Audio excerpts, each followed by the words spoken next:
Hello students, BA third year, विषय समाजशास्त्र। इस विषय के अंतर्गत आज मैं प्राथमिक एवं द्वितीयक आंकड़े, इस चैप्टर के अंतर्गत मैं आज सामाजिक अनुसंधान में द्वितीयक स्रोतों की उपयोगिता, इसके बारे में आपको समझाऊंगी।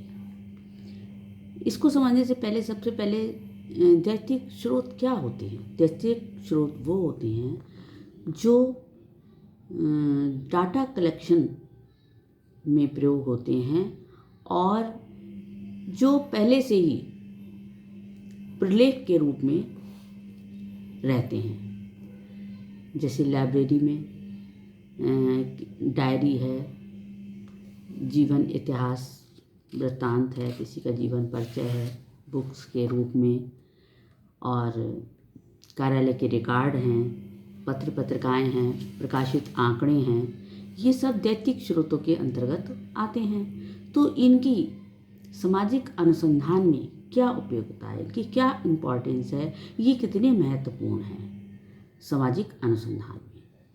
इनका बहुत बड़ा महत्व है सामाजिक अनुसंधान में। इसका कारण ये है कि सामाजिक खोज से ही मनुष्य का आगामी जीवन बनता या बिगड़ता है। सामाजिक खोजकर्ता को प्राथमिक तथ्यों की जानकारी के लिए कई कार्य करने पड़ते हैं, जैसे साक्षात्कार, अनुसूची के द्वारा एकत्रित करना आंकड़े, प्रश्नावली के द्वारा एकत्रित करना आंकड़े। इनके लिए क्या है, इनके लिए उसको अनुसंधानकर्ता को स्वयं व्यक्ति के पास जाना पड़ता है, या फिर रिकॉर्ड के रूप में प्रश्नावली बना करके भेजनी पड़ती है उत्तरदाता के पास में, तब वो आंकड़े एकत्रित करता है। और इसमें क्या है कि द्वितीयक तथ्यों को समझने के लिए उसके लिए भी सामाजिक अनुसंधान के कार्य बहुत सारे करने पड़ते हैं। जैसे उसमें व्यक्तिगत प्रलेख आते हैं या सार्वजनिक प्रलेख आते हैं। ये दो चीज़ें इसके अंतर्गत आती हैं। व्यक्तिगत प्रलेख क्या होते हैं, जो व्यक्तिगत रूप से लिखे गए हों। इन प्रलेखों के द्वारा व्यक्तिगत जीवन की बातों को गुप्त रूप से समझा जाता है, ताकि किसी व्यक्ति विशेष का सार्वजनिक जीवन नष्ट ना हो। मतलब पास जाकर के उसके बारे में पूछताछ की जाती है, प्रश्नों के माध्यम से आंकड़े एकत्रित किए जाते हैं उसके बारे में, और ये ध्यान रखा जाता है कि वो आंकड़े जो हम एकत्रित कर रहे हैं, जो अनुसंधानकर्ता आंकड़े एकत्रित कर रहा है, जो आंकड़े ले रहा है, जो सूचनाएं प्राप्त कर रहा है सामने वाले से, वो सूचनाएं जिसके लिए वो प्राप्त कर रहा है वहीं तक सीमित रखे, अन्यथा ना ले उसका अर्थ। मतलब उन आंकड़ों का कहीं पर अदरवाइज प्रयोग ना करे, गलत प्रयोग ना करे, ताकि सामने वाले का सार्वजनिक जीवन सुरक्षित रह सके। इस बात का ध्यान रखना होता है। इसमें जैसे कि किसी व्यक्ति के जीवन का इतिहास, डायरी, पत्र, ये सारी चीज़ें आती हैं। यदि कोई लेखक, कवि या साहित्यकार या कलाकार है तो उसकी मनोवृत्तियाँ, उसके विचार के बारे में बहुत कुछ पता चल सकता है।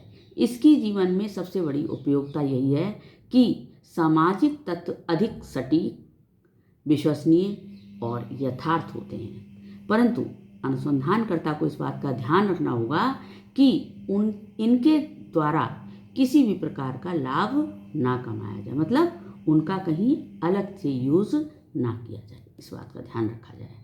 फिर दूसरा है सार्वजनिक प्रलेख।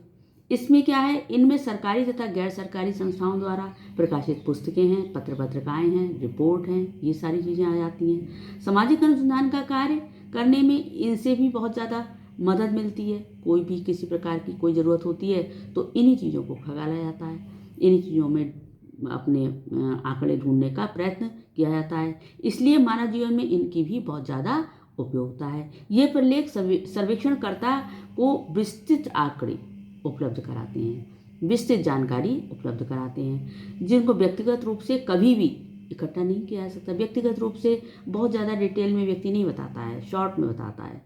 शायद इसका मुख्य कारण ये है कि व्यक्तिगत आंकड़ों को इकट्ठा करने के लिए अधिक धन, समय और अधिक परिश्रम या अधिक साधनों की ज़रूरत होती है।